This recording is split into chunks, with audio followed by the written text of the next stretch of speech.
welcome once again to Movies That Pop. I'm the Kernel. Let's see what popped up in theaters this week.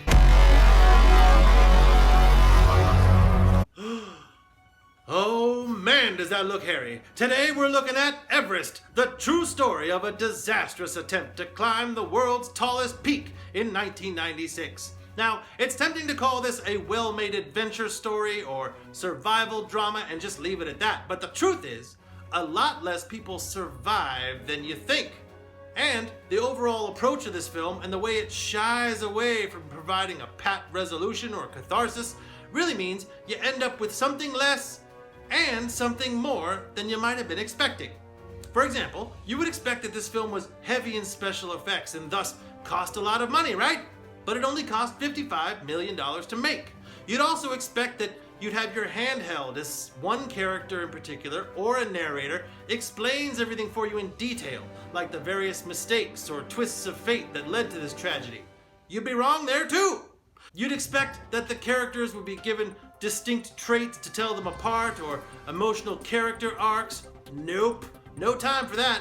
All the narrative tricks that filmmakers usually use to tell stories of this nature in the heightened reality of cinema, they fall by the wayside in the service of giving you not a story per se, but instead a completely realistic experience.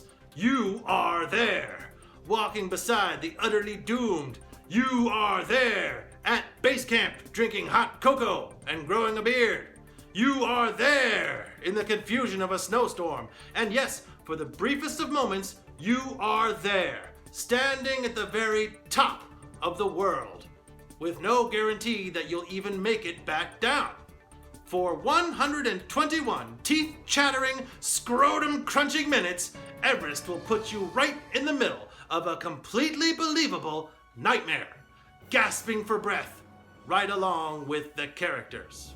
That's it for the capsule review. Now let's get in depth.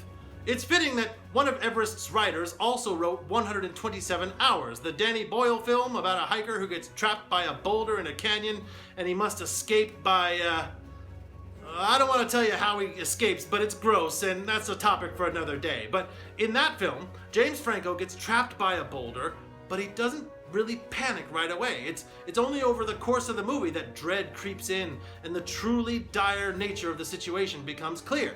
The same is true of Everest, only the effect is even more subtle, because in 127 Hours, there is that one inciting incident that you can point to as the moment when things really go pear-shaped. In Everest, you witness a dozen or so little, casual judgment calls made by exhausted, obstinate men who are operating on very low levels of sleep and oxygen.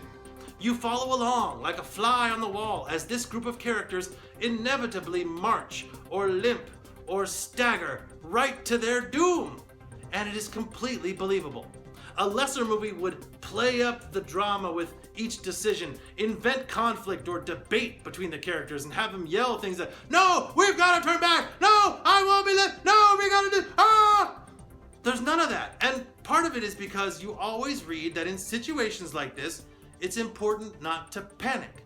None of these characters panic, and that's partially due to a condition called hypoxia due to the lack of oxygen, which makes them mellow and confident and not really worried at all. And then come the hallucinations and delusions of grandeur, and the next thing you know, they're just sitting down and take a little nap, and don't worry, I'll just chill right here. You guys go on ahead, and I'll be right. So tired, so cold. And that's how it happens. Slowly, casually, and that is freaking terrifying. These actors, some of which are huge names and Oscar nominees, they all fade into the ensemble, and due to their ice-crusted beards, at times they're even indistinguishable from each other as characters and as people. But they each make you believe that despite the minor rivalries and agendas and egos that are hinted at early in the film, that in the end, they were all brothers in survival on that mountain. No single character is canonized as a hero, and no one is demonized as a coward or anything like that. There are only the people who lived and the people who did not, and it's all real.